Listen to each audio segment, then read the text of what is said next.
Oh Gigi Porceddu. Saluti. Buongiorno Gigi. Ciao. Villassor, come potete vedere, è stato un modesto artista. Gigi Porceddu, ogni tanto veniamo a trovare perché ci piace chiacchierare con lui. Queste sono tutte le testimonianze di quel suo progetto che chissà quando riusciremo a portare avanti, vero? Questo progetto dell'Intepinto. L'Intepinto. L'Intepinto da Ballusè per Maddanno. Va bene, è un progetto abbastanza impegnativo, però adesso ho come un bronzetto in uragheso, no? Sono barroso. A se vede sconto, sapete, ha ragione, con l'Intepinto. Se voi, il politico ben te passa. L'Intepinto sono dei personaggi che sono reali, sono questi. E lui ogni tanto raccoglie nelle sue visite ai paesi vicini a quello Anche di Villassor, lontani, lontani. e quelli che sono molto particolari lui decide di fissarli e ha deciso anche tra l'altro di farne un bel museo ed è la prima volta che si trova prima la materia da mettere dentro il museo che non il museo. Solitamente si fa il contrario, prima si costruisce il museo perché tanto si devono costruire i musei davanti di Nai, appalto su, e però tu dici le si devi ponere dentro. In Bidasor sì, succede custo e peu pur, buona severità. Certo, no? basta vedere il castello del Michel Sevillier.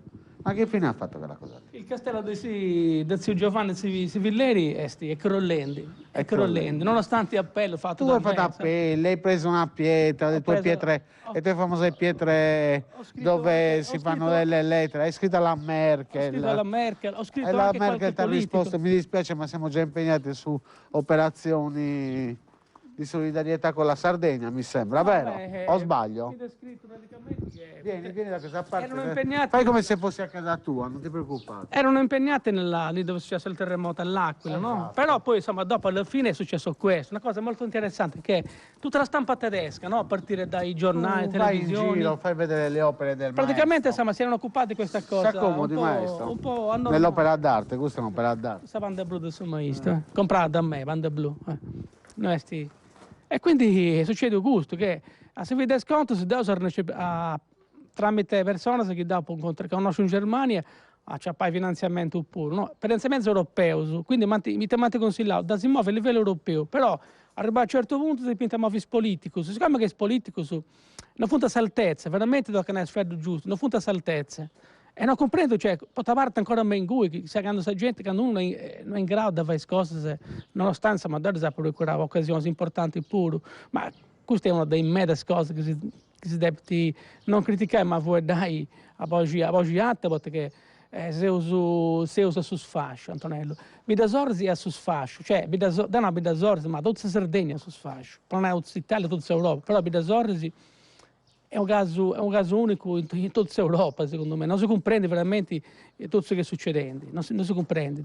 Senti, a Villassor, oltre a non riuscire a rimettere in sesto questo castello di Sivillier, perché evidentemente qualcuno, quando c'è stato l'appalto, ha deciso di metterci materiali scadenti, perché di fatto alla fine si tratta di questo. Sì, la cosa materiali erano scadenti. La cosa è stata denunciata da me tante volte, insomma, insomma, hanno riempito molto spesso pagine di giornali o anche delle interviste. Comunque, la cosa è questa qui, che hanno fatto errori gravissimi all'inizio, in primis la sovrintendenza, con qualche tecnico che allora era il comune di Villassor, con grande complicità, secondo me, anche dei politici, che non hanno vigilato in quello che si stava facendo.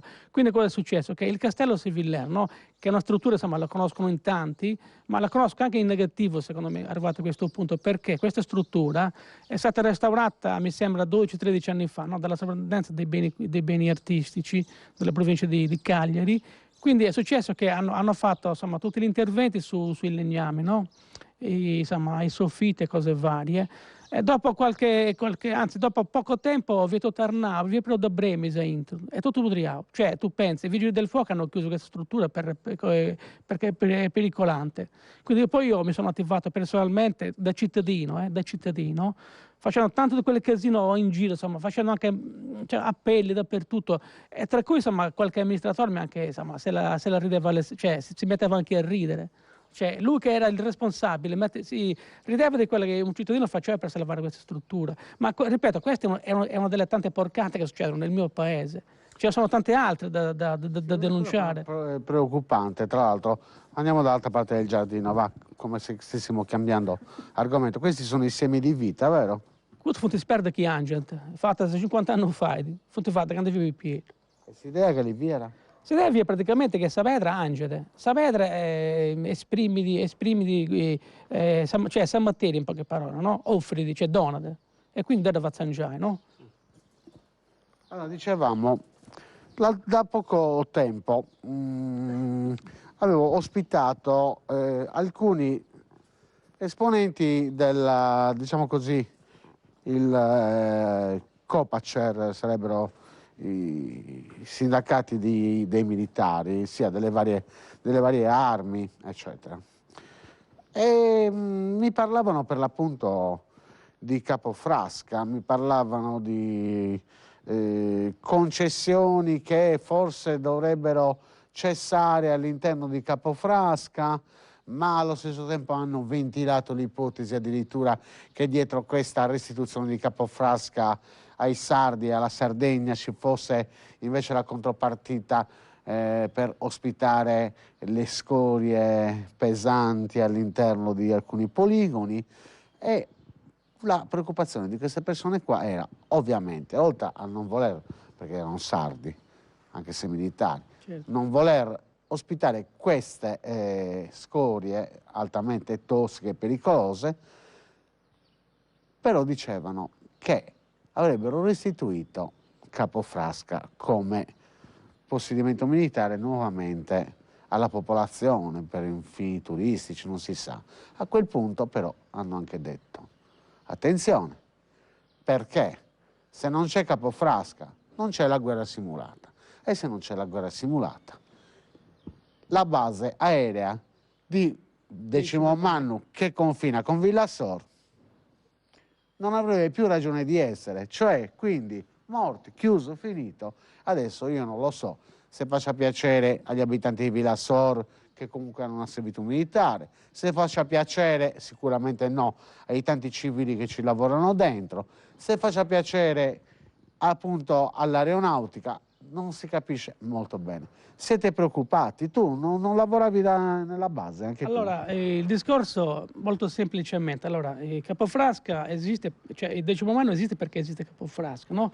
Perché il Decimo Mannu praticamente è l'alloggio tu principale. lavori là alla base? Io lavoro lì da 30 anni, ma non ho sempre E parlato. c'è preoccupazione? Allora, da parte di noi, insomma, che siamo poveracci, cioè nel senso che noi apparteniamo a ditte private, Sì. che ci fanno penare ormai da tanti anni, non si paga, ci trattano non tanto bene, insomma, comunque tante peripezie negli anni, insomma, tra l'altro si parla spesso di questi poveri operai, insomma, che fanno i servizi là dentro, no? Non è la prima volta che si denunciano queste cose, si è sempre parlato. Allora, io dico una cosa, che il problema della base, di Capofrasca o delle basi in Sardegna, allora io magari sono l'ultima persona di parlare, insomma, che possa parlare di queste, ma siccome Sì, però tu c'hai il polso della gente, perché tu sei un abitante di Villassor, molti sono di questa zona qua, e bene o male tu anche c'è anche parli perché parli con le pietre, parli con le tue opere d'arte, sei una persona, esatto, e sei una persona comunque di cui i cittadini hanno stima, ecco, per quello che ti ho fatto questa domanda. Allora, questa domanda io voglio la Vox Populi. Sì, sì, certo, ma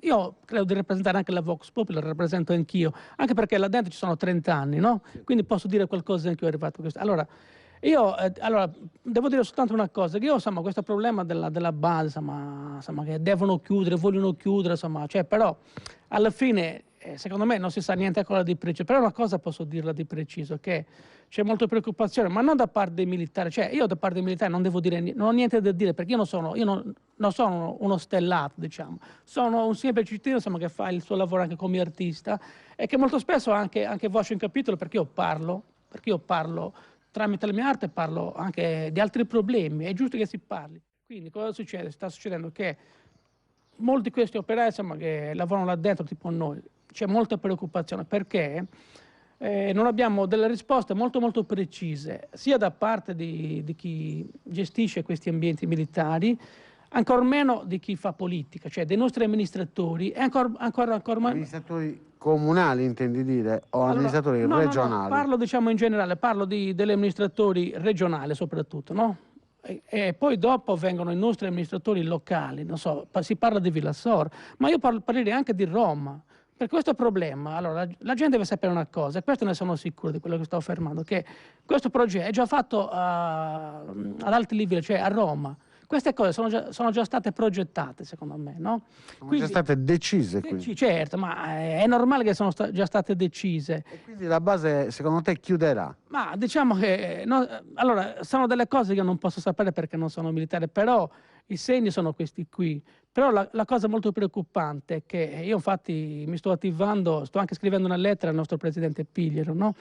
Perché il nostro presidente spesso vedo e sento che proclama diciamo, la chiusura delle basi. Va bene, è un loro progetto come politica attuale adesso in Sardegna, ok. Però, signor Presidente Pigliero, praticamente si è dimenticato una cosa molto importante, veramente una cosa molto importante, che non ha ancora dato voce a chi ci lavora dentro, però la povera gente, perché gli stellati praticamente, loro si chiudono la base, loro magari li manderanno in Sicilia, sicuramente in altri posti, quindi loro il loro stipendio ce l'hanno. Quindi allora è assicurata una grande benevolenza, diciamo, economica, anzi per loro anche meglio perché se vengono trasferiti vengono pagati magari il doppio. Il problema di questi operai che spesso si vedono facendo sciopero perché non vengono pagati, tredicesime date ieri, io ho preso la 13ª ieri, siamo a Pasqua praticamente, no? Ho preso parte della 13ª ieri, dopo che ho fatto tante battaglie, non ti dico i sindacati poi, no? Sono tutti assenti, però torniamo al discorso principale, che è il signor Pigliero praticamente, no? Non si capisce il suo silenzio, cioè lui può fare quello che vuole, cioè, fino a un certo punto. Lui deve assicurare a questa gente, alla popolazione di Villassoro, Capofrasca, a tutti i posti che sono interessati a queste basi che dicono di voler chiudere, deve dare delle risposte immediate, sicure e precise alla povera gente che ci lavora, veramente gli operai. Cioè, cosa dice lui agli operai? Cioè, cosa dice? Chiudiamo tutto e poi questi rimangono così. Uno di 50 anni rimane così alla strada sperando magari che qualcuno gli dia un panino. Cioè, queste cose, questa è la politica sbagliata. Poi voglio aggiungere anche un'altra cosa che... Qualche giorno fa, per esempio, passando per Villassor, così casualmente ho visto un bel manifesto un po' gigantesco che annunciava praticamente la presentazione della storia della base. Mi ha un po' incuriosito perché c'era un bel aeroplano così fotografato, eccetera, eccetera, con diversi nomi partecipanti, a molti militari e anche i nostri amministratori, no? Anche il nostro sindaco e anche altre persone, che praticamente non annunciava che parlava del problema di questi operai, cioè veramente la realtà, si chiudono queste basi, cosa fa questa gente? Si parlava della storia della base, quindi poi io praticamente ero molto impegnato con altre cose, però poi mi sono informato e si è parlato della storia della base con filmati storici e cose varie. Io a questo punto mi chiedo, ma a chi serve sapere la storia della base? A te ti serve sapere la storia della base? Cioè, a me non interessa, ma interessa poca gente. Allora cosa avrebbe dovuto fare? Avrebbero dovuto fare un'altra cosa, molto più urgente e anche molto più accelerata. Cioè, per esempio? Per esempio parlare del problema della gente che sicuramente rimarranno a piedi, cioè rimarranno senza uno stipendio, anche se poco, senza un futuro. E sicuramente ne risentirà anche Villassoro. Sai perché ne risente Villassoro? Perché la base è situata a qualche chilometro da Villassoro, 2 chilometri da Villassoro. No, quindi è dentro, anzi dirò anche di più, che più del 90% è territorio di Villassoro, la base Decumano, quindi si dovrebbe chiamare base di Villassoro, però è meglio che si chiami Decumano, secondo me, è meglio così. Quindi cosa sta succedendo? Che i nostri amministratori, ma non soltanto Villassoro, ma Capofrasca, San Sperate, Decumano, questi non parlano di questo problema molto molto grave, cioè tu ti ricordi quando hanno chiuso lo zuccherificio, no? Ti ricordi? Io mi volevo legare lì perché stavo protestando, almeno salvate le strutture. Volevi fare, mi ricordo, un museo di quella parte che poteva rimanere anche come un momento di ricordo, come una sorta di monumento storico alla memoria di un posto che ha dato comunque del lavoro a tanta gente. Ma non soltanto. Invece te l'hanno distrutto subito, manco te l'hanno fatto odorare. No, va bene, cioè, sono state messe le dinamite come è noto a tutti, no? E quindi molti festeggiavano anche, c'è anche chi ha applaudito. Io dissi una frase che mi ricordo ancora, anzi, un noto giornalista sardo che si chiama Tonino Oppes, no? che conoscono in tanti, secondo me, Tonino, che lavorava lì alla RAI. Avevo letto un articolo fatto da Paolo Carta, no? Dove io insomma dicevo due frasi soltanto, che era meglio l'odore della miseria, cioè insomma, gli odori dello zucchero, perché insomma, emanava degli odori insomma, non tanto gradevoli, insomma, lo sanno tutti, però io dissi questa frase, è rimasta nella storia, dissi che era meglio insomma, suffragare questa merda che suffragare questa miseria. Questa era la frase che io insomma, conclusi con queste interviste che avevo fatto, perché io volevo salvare almeno le strutture. Poi dopo tanti anni ho avuto ragione, perché adesso Villa Sora sta piangendo e molti dicono ma le strutture perché non le hanno salvate? Sai quelle strutture cosa avrebbero dovuto fare, caro Antonello Lai? Avrebbero dovuto insomma, sfruttarle con, non so, Villa Sora è un paese agricolo, no?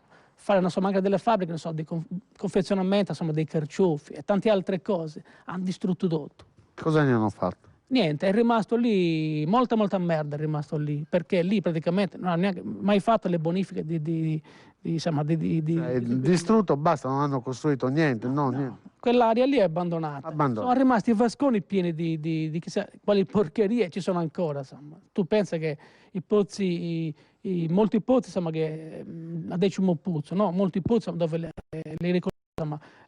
usano l'acqua magari per irrigare d'estate, lo fanno sempre, anche se c'è l'acqua. Praticamente pescano insomma, dei liquami neri.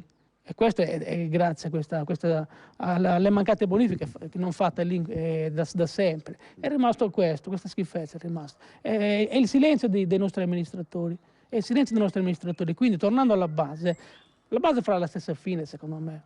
Cioè, sicuramente, insomma, io ripeto, non sono diciamo, un generale, però insomma, queste cose le sappiamo un po' tutti. No? Il fatto sta che l'Italia ormai insomma, è veramente agli estremi, no? Quindi tutti i paesi nel mondo stanno stringendo con queste armi, è anche giusto. No? Cioè, quindi cosa sta succedendo? Che praticamente insomma, il restringimento insomma, delle forze armate in tutti i sensi stanno portando a chiudere molti siti, però sai, chi lavora lì come statale, insomma, civili, anche civili, questo è il problema, per loro non esiste per la povera gente. Gigi, siamo andati a bere e ti sta succedendo in Bidda. Tapolina è Bidda e Sorrisi. Città delle sorelle, sì. No. Paese delle sorelle, no. È un mistero, è come te quattro mori, no? Nessuno ci te 24 mori quando conti in Sardegna. Comunque non vuol dire Villa delle Sorelle. No. Pare che, insomma, che appartenesse a un territorio, insomma, Villa Sorbe. Allora io sinceramente non lo so di preciso questa storia, però insomma si dicono diverse cose. Bidesoris, paese diciamo dei mille rivolti, delle mille trascuratezze, delle mille diciamo incomprensioni politiche, insomma di tutto e di più. Cioè è il paese più scarso che c'è in tutto il mondo, secondo me. Gigi, è stato un piacere. Ciao. Grazie per la chiacchierata. Alla prossima. Alla prossima.